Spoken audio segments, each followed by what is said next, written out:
Hello guys, welcome to another video. In this video, I want to help and guide you on how to fix Spotify Wrap not working in easy way. So make sure to watch this video until the very end so we can't miss any steps on this process. Now let's jump into the video. As we know, Spotify Wrap has just dropped now, and some of us already see this and some other is their Spotify Wrap is not working. If it is not working yet, then the first thing we need to do is make sure that your Spotify app is completely up to date. Now, if you go to the App Store or the Google Play Store, and then go to Spotify,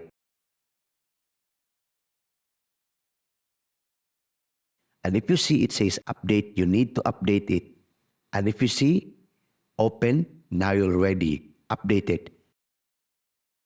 Now if it is not still working, and then the last thing we need to do is reinstall or delete your Spotify app, and then restart your phone, and then reinstall the Spotify app again.